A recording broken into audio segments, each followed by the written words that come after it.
What's up, fellow stackers? This is Chris from Battalion Bullion, and today we're going to be talking about storing gold and silver safely at home. This video is obviously going to be oriented towards the new stackers and towards people of my generation and younger.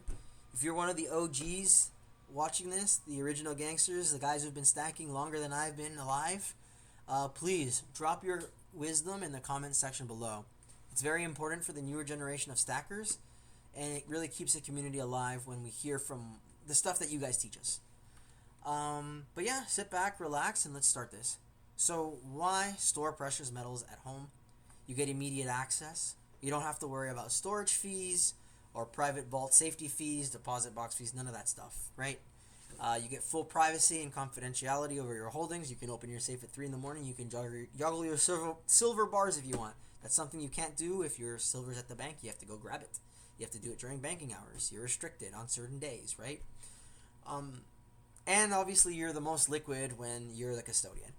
So these benefits come with responsibilities, and you need to minimize your risk. You will never have a 0% risk. There's always risk of holding your own stuff, but we're going to talk about minimization of that risk. So number one, obviously, is you're going to have to invest in a high quality safe. What you consider high quality and what someone else considers high quality may be different. But my rule of thumb is when I invest on a safe, I want to look at a 5-year horizon based on how much I think my stack is going to grow. When it comes to burglary rated safes, that's very important if you're going to be getting insurance for your metals, because that will give you a favorable position with the insurance company, opposed to a cheap safe or a safe from a brand that's not as reputable. Of course, fire resistant is very important, but one note I want to say is for a fire resistant safe, at least mine, when I bolted it down to the ground, and the thing is it came with the bolts for it, in the booklet it said that it voided the warranty on the fire resistance of the safe. I also do believe in getting a safe with two keys. So one is the dial, the other one is the actual key you put in, or one is the code, and then the other one is the actual key you put in. This gives you two points of entry, two points, right? Instead of 1 point that someone has to break through to get to your stuff. Obviously, your best friend is going to be discretion. You should not be talking about your silver and gold bullion. You should not be making videos on YouTube about it. I'm different. I'm a dealer. I have to put myself out there, right? So I take even extra precautionary steps of discretion. I can't have my silver at home. I have to pay to get most of it stored, right? I'm just too high risk. But you guys want to store at home, you guys can. You just gotta be discreet. Never post on Facebook. Never share to friends. Have a small list of people that you've told, which are your close family members that may need to access your silver in a time where you're not there. Next slide. Okay, so I know we're talking about keeping silver at home, but because of the fact that there's always a risk, it does make sense to diversify your storage. A safety deposit box you can get from the bank. You can, if you have enough money in your bank account, if you have a good enough relationship with your bank, they will give you one at a cheap, free, or a discounted or free rate. Also, if you live in a rural area, a lot of the times those banks have not filled up all their safety deposit box, so speaking with the branch manager might yield some positive results for you. You might even get it for free. It says right here, storing some gold and silver with a trusted family member or in a private vaulting service. If you have a good relationship with a family member, it does kind of make sense if they allow you to have a vault in their house. That's something that's really case-by-case basis and depends on your relationship with your family members. But I know a lot of people do this to have part of their stack in a different location, and I think it's okay. So now we're going to talk about hidden or decoy storage. Obviously, you're not going to be able to have a hidden storage for inside of your inside of your electrical plug. It's way too small. But the nice thing about these small little storages is that you can hide certain things like the key to your safe and something like that. Concealed floor safes I do recommend. I think it's really cool if you can get your hands on one of them. And a diversion safe, I think once you hit a certain level of net worth, it does make sense. When it comes to my whole thing with the 5-year horizon, sometimes my old safe, I don't even sell it off. I will just use it as a decoy safe. And have heard stories of individuals who have a lot of gold and silver and are a little bit public about it, that their decoy safe has saved their asses before. So I do recommend the decoy safe, especially once you've reached a certain level of net worth where it becomes kind of obvious. Okay, so purchasing specialized bullion insurance in Canada. This is really up to you, up to what level of privacy you want to have. I know clients that do not get their stuff insured at all because they literally want nobody to know that they have bullion. It does make sense. It's a personal choice. But at the end of the day, I don't know if you've dealt with insurance companies. It's a hit or miss. So do your extra research on which one of these companies have treated their clients best. Now, if you are going to go with the option of insurance, please, this is especially important to document all of your holdings, photograph your items, save your invoices, have a digital copy of something stored. I wouldn't recommend storing it on a cloud. Just put it on a USB stick and put that USB stick somewhere secure because clouds can get hacked, but USB sticks, they can't. All right, so next one.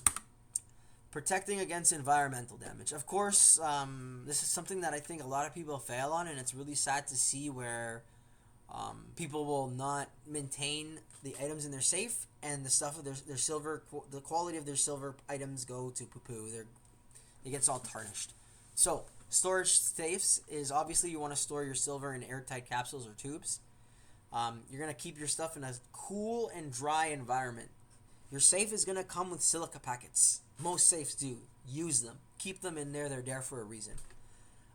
You should avoid storing bullion in your garage 100% and in the basement when possible. But the one thing I do like about the basement is it makes gravity your friend. If your safe is in the basement, someone who's stealing, there's two options, right? They're going to try to crack it open, or they're going to steal the whole thing and they're going to take it out and open it somewhere else, right? If you have your safe in the basement, it makes it really cumbersome for someone to take it and then try to bring it upstairs, especially if you have it bolted to the ground because you have gravity on your side, right? If you have your safe in the room upstairs, the thief doesn't care about your property. They'll just launch it down the stairs and then they'll take it. But yes, besides that, read your manual. Your safe manual will tell you different things. So for example, my safe tells me that every 6 months I should open it and let my safe air out for at least an hour or two. And especially since you guys are stackers, you're not going to be opening and closing your safe as much as someone like me who actively deals in bullion. So this is extra important for you guys. Obviously, having an emergency plan makes sense, right? In an event of a flood, fire, or theft, what do? That's why it's important to keep a list of your inventory, right? It just says never label it gold and silver. That's really smart. And the reason you want to keep a list of your inventory is filing for insurance, filing a police report, or just seeing what inventory survived one of these catastrophic events, right?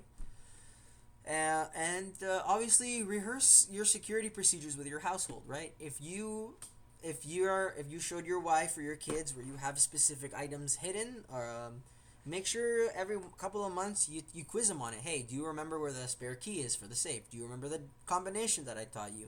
Make sure your family is tracking, because it is important that in an event where you are no longer there, they still have access to the funds. Update your security as your stack grows. This is super, super, super important.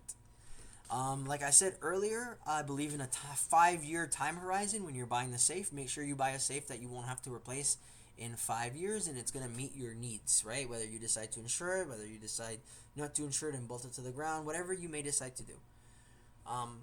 I think that home alarm systems and motion sensors are important, but I would prioritize security cameras over that. The one thing I do like about storing in the basement is a lot of people have issues with you having cameras inside of the main parts of your home. It is a little awkward and weird, right? But if you have your cameras just co-located in your basement with your safe, then it's you don't have cameras all over your home. You just have them in that one space, which there's a slight disadvantage where it gives away that there might be something valuable in that space, but you have that added level of security where you can pull up your phone and you can check to make sure that you can check to see what's going on live. Having a security camera system where you can actually play back the recordings is very important. I do want to say though that security systems do have some flaws. Some security systems connect to the internet, so if your internet goes down, your security system goes down. Make sure you have a system that does both. It records internally without use of the internet, and it also records onto the cloud. And of course, if you're a high net worth individual, please hire a professional security consultant. There's a lot of great companies out there for you rich folk that's going to help you guys really secure your silver and gold. Okay, so should you store your gold and silver at home? At the end of the day, you should, because most of you fall under the criteria where you should. But remember, you need the right safe, you should have some strong security measures, and please practice absolute discretion. For most investors, though, the hybrid approach works, having a certain percentage of your stack at home for quick access and keeping a decent amount of holdings in a professional storage may not be a bad idea either. So our final thoughts is gold and silver are wealth protection assets, but that protection is only as strong as your storage solutions. Follow the best practice you can and you'll be able to sleep soundly knowing your precious metals are safe. This one's a bit of an ad, but if you're looking to buy gold and silver and you're in Canada, contact us at Battalion Bullion. We are federally incorporated. We are trusted bullion dealers in the Ottawa Valley, and we are known nationwide, and we would love to have your business. Thank you so much for your time. Thank you so much for watching this video, and we do hope to see you guys again. Please comment, please rate, please subscribe, and happy stacking.